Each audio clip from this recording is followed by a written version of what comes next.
Bismillahirrahmanirrahim. Assalamualaikum warahmatullahi taala wabarakatuh dan salam sejahtera.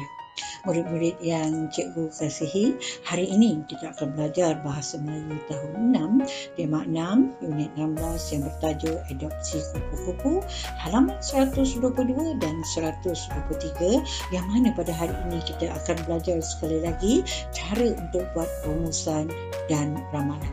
Ya, bersama dengan Cikgu Zainita binti Hussein. Baiklah murid-murid, objektif pembelajaran pada hari ini diharapkan agar kamu dapat membaca, memahami dan menakul sekurang-kurangnya 3 daripada 4 bahan multimedia untuk membuat rumusan dan ramalan. Kriteria kejayaan pula diharapkan yang pertama, kamu dapat membaca dan memahami bahan multimedia, dan yang kedua diharapkan agar kamu dapat membuat rumusan dan ramalan. Baiklah murid-murid, apa itu ramalan dan rumusan? Baiklah, ramalan ialah sesuatu yang diramalkan, telahan atau tekaan.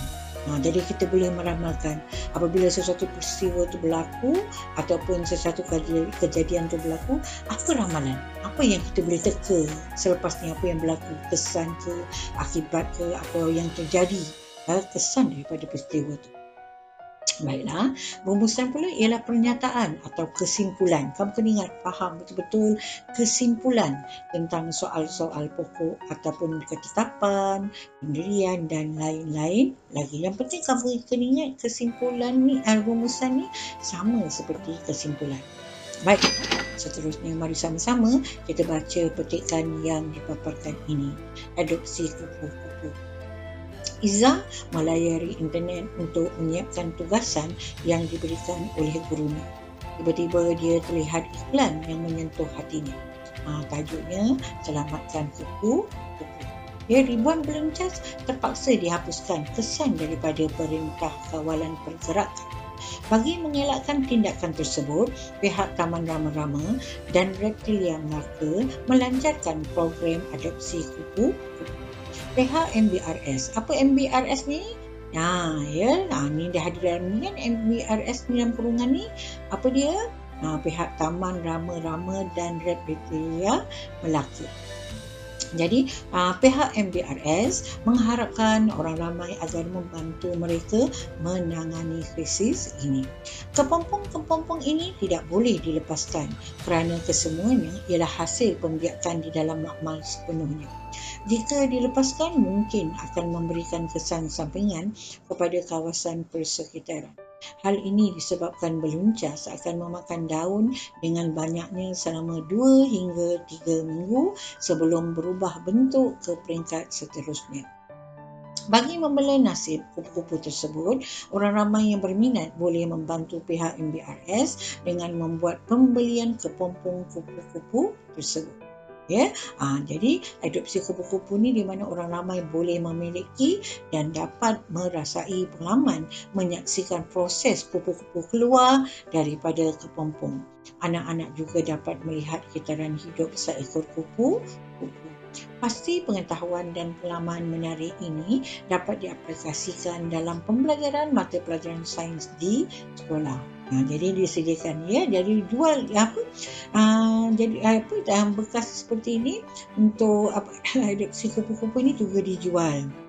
Satu bekas tu RM20. Jadi setiap set anda akan dapat kepompong, satu balang kaca. Jadi boleh nampak macam mana proses kepompong itu menjadi akhirnya kupu-kupu.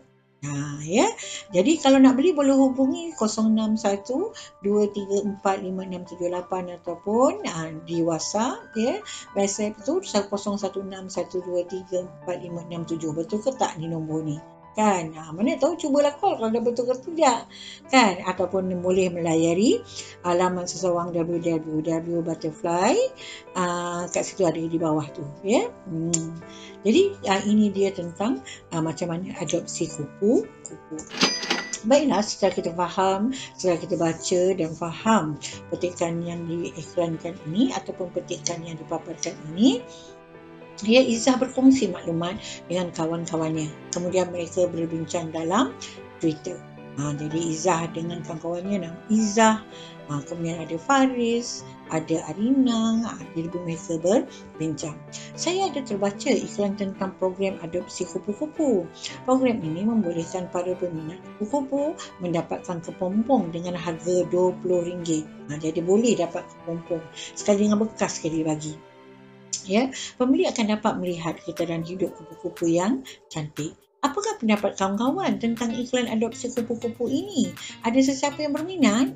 Jadi pada jawab, pada pendapat saya, program ini sangat berfaedah. Kita dapat meningkatkan ilmu pengetahuan tentang kehidupan kupu-kupu. Kita perlu menyokong program ini kerana kemungkinan kepompong-kepompong ini akan dihapuskan. Saya akan bertanyakan pendapat ibu saya sekejap lagi. Bagi saya pula, ni Arina pula bagi pendapat. Tiada masalah kerana harganya berpatutan.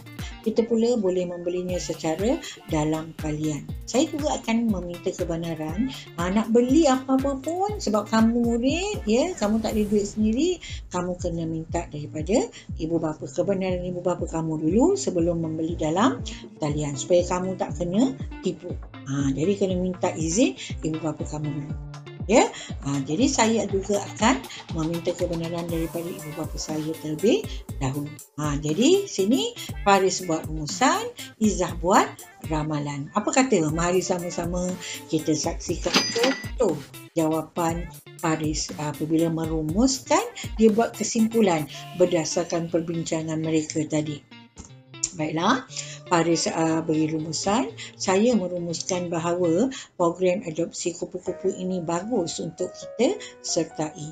Sebagai seorang murid, kita dapat belajar dan melihat sendiri proses kitaran hidup kupu-kupu. Pengalaman ini dapat kita aplikasikan dalam proses pembelajaran sains di sekolah. Harga yang ditawarkan pula adalah sangat berpatutan. Ini rumusan dia atau kesimpulan dia. Jadi dia rumuskan kesimpulannya program ni memang bagus.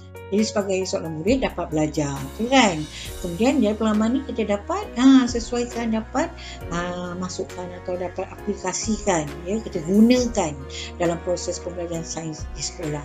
Kemudian harga dijaga sangat berpatutan. Kemudian Izzah pula meramalkan macam mana? Apa ramalan Izzah? Saya meramalkan, dijangka dia dapat buat satu tekaan bila harga berpatutan, banyak kebaikannya. Jadi orang ramai akan membeli untuk anak-anak mereka dan menyokong program adopsi kupu-kupu ini kerana banyak manfaatnya. Jadi bila cara macam tu, dah rumusan dia berdasarkan kesimpulan Faris, jadi Izzah buat ramalan. Jadi orang ramai mesti beli sebab harga murah kan, harga berpatutan. Lepas tu anak-anak dia pun dapat tengok, mestilah seronok dapat tengok daripada kompong-kompong boleh jadi kupu-kupu. Kan dapat tengok sendiri. Selama ni susah kita nak tengok proses tu. Betul tak? Jadi di samping itu sebagai manusia, kita tidak sanggup untuk melihat kepompong ini dihapuskan. Saya juga meramalkan ibu bapa saya akan menyokong program adopsi kupu-kupu ini. Itu ramalan dia. Itu cara buat ramalan. Okey? Baiklah, seterusnya. Apa kata? Jom sama-sama kita buat ulang. Baiklah, ini dia cara untuk kamu buat rumusan. Ni ada taman herba sekolah. Kan? Jadi taman herba sekolah ni sangat bagus, sangat baik dibuat di sekolah. Baik, kita saksikan petikan dalam akhbar ni. Sekolah merupakan tempat paling tepat untuk membentuk generasi masa hadapan yang menghargai alam sekitar kerana hanya di sekolah kepribadian dan persepsi manusia terhadap alam sekitar dapat dibentuk dan dicorakkan. Itu dia kenapa taman herba diadakan di sekolah. Jadi apa rumusannya? Berdasarkan petikan yang ada dalam akhbar ini. Jadi cara nak buat rumusan, nyatakan rumusan kamu berdasarkan pernyataan di atas. Jadi cara nak buat macam mana? Kan kesimpulan dia. Apabila taman herba ni diadakan di sekolah, ada kebaikan. Kamu kena nyatakanlah apa kebaikan dia. Kesimpulan ni kenapa? Patut ke, tak patut ke? Kalau patut dibuat, kenapa? Apa kebaikannya? Macam itulah cara nak buat rumusan. Jadi rumusan saya ialah aktiviti taman herba ini dapat memupuk kesedaran dalam kalangan pelajar tentang pemeliharaan dan pemuliharaan alam sekitar. Selain itu dapat memberi peluang kepada murid-murid mempelajari hidupan, flora dan fauna. Itu rumusannya, kesimpulannya. Ya, baiklah, seterusnya mari kita saksikan pula. Ini gambar kain batik. Jadi pada 3 Disember lalu, Timbalan Menteri Pelancongan Seni dan Budaya Datuk Seri Dr. Sanat Chantara JP melancarkan Hari Batik Malaysia di Kompleks Kraf Kuala Lumpur. Pengumuman ini adalah pengiktirafan kepada kraf tangan, khususnya industri batik, menjadi elemen penting dalam pembangunan negara. Pengumuman ini juga sekaligus dapat memartabatkan dan memperkasakan industri batik Malaysia, menyemarakkan pemakaian dan penggunaan dalam kalangan keluarga Malaysia. Jadi soalannya, nyatakan rumusan kamu tentang berdasarkan pernyataan di atas. Jadi kesimpulannya, berdasarkan petikan yang dipaparkan ini, apa rumusan kamu berdasarkan industri kain batik ni? Ya, betul ya. Jadi rumusan saya ialah dapat meningkatkan kesedaran dan kesimpulan. Apa kesimpulannya? Dengan diumumkan tentang melancarkan Hari Batik Malaysia ni. Dengan pelancaran Hari Batik Malaysia ni dapat meningkatkan kesedaran dan memelihara warisan seni kraf tangan, kraf negara, yang sekaligus memastikan kelestarian industri kraf negara. Pengumuman ini juga dapat membantu mengembangkan lagi industri batik ke peringkat lebih tinggi. Bila diumumkan ni, ramailah pelanggan datang, ramailah orang nak membeli kain batik. Jadi dengan cara ini dapat mengembangkan lagi industri batik ke peringkat yang lebih tinggi. Baiklah, ini pula kita nampak orang meniaga kan, peniaga kecil je ya, seorang je meniaga. Jadi biasa ni dalam di tepi-tepi jalan kita biasa nampak peniaga-peniaga kecil. Baiklah, saya sedar zaman sekarang ini memang tengah susah. Semua orang susah. Peluang kerja juga tak ada. Dengan jual keropok ekor ini sudah cukup memadai untuk menampung dan menyara hidup saya, kata Ramzan, pemuda berusia 25 tahun itu ketika ditemui di gerainya yang terletak di hadapan pintu masuk Sekolah Menengah Sains Selangor di Bandar Tun Razak, Kuala Lumpur. Ramzan mampu menarik nafas lega dengan perniagaan yang baru masuk usia 4 bulan itu apabila sambutan orang ramai agak memberangsangkan.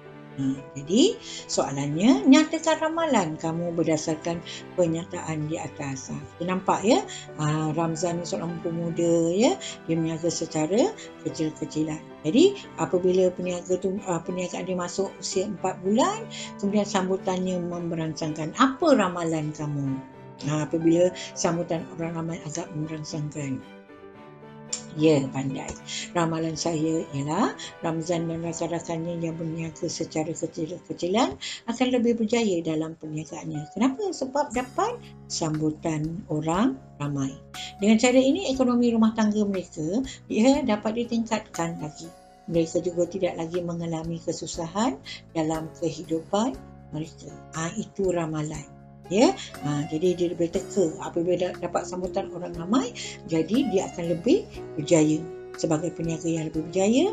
Lepas tu ekonomi dapat ditingkatkan, kemudian mereka hidup tak susah lagi sebab ekonomi mereka, ekonomi rumah tangga mereka dapat ditingkatkan. Baiklah, ini merupakan QR code nampak tu dia QR code Persatuan Bahasa Melayu tahun 6 dan juga cikgu telah sediakan pautan untuk memudahkan kamu membuat latih. Itu sahaja daripada cikgu. Sekian, selamat maju jaya. Waktu fajar menanti tamu, sayup-sayup terdengar lagu. Tekun belajar, menimba ilmu, jangan ingkar nasihat guru. Itu sahaja. Sekian, wabillahi taufiq wal hidayah. Wassalamualaikum warahmatullahi taala wabarakatuh.